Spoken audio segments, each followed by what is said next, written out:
Hello, today I am going to answer the very commonly asked question, air hostess ആയ കല്യാണം കഴിക്കാൻ പറ്റുമോ? ആദ്യം തന്നെ പറയട്ടെ, ഞാൻ എയർ ഹോസ്റ്റസ് ആയിട്ട് ആദ്യമായിട്ട് ജോലി ചെയ്യാൻ തുടങ്ങിയപ്പോൾ എന്റെ കല്യാണം കഴിഞ്ഞിരുന്നു. അത് മാത്രമല്ല, ഞാൻ ഇന്നും കണ്ടിന്യൂ ചെയ്യുന്നു. ഞാൻ ഇന്ന് 2 കുഞ്ഞുങ്ങളുടെ അമ്മയാണ്. പിന്നെ ഒരു എയർ ഹോസ്റ്റസ് ആയ ഇതൊരു പെർമനന്റ് ജോലിയൊന്നുമല്ലല്ലോ, ഒരു ടെമ്പററി ജോലിയല്ലേ, പാർട്ട് ടൈം പോലെയല്ലേ ചെയ്യാൻ പറ്റുള്ളൂ.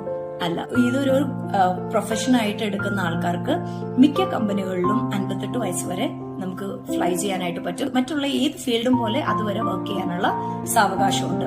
അത് മാത്രമല്ല, എയർലൈനിൽ ജോലി ചെയ്യുന്ന ഒരാൾക്ക് ഇടയ്ക്ക് ആ കരിയർ വിടണം എന്ന് തോന്നിയാൽ കൂടെ അവർക്കുള്ള ഓപ്പർച്യൂണിറ്റീസ് വളരെ കൂടുതലാണ്. ഹോസ്പിറ്റാലിറ്റി ഇൻഡസ്ട്രിയിൽ എവിടെ പോയാലും എയർലൈൻ എംപ്ലോയീസിനുള്ള പ്രയോറിറ്റി വളരെ കൂടുതലായിരിക്കും. അതുകൊണ്ട് ഏവിയേഷൻ ഒരു കരിയർ ആയിട്ട് തെരഞ്ഞെടുക്കാൻ പറ്റുന്ന ഒരു മേഖലയാണ്.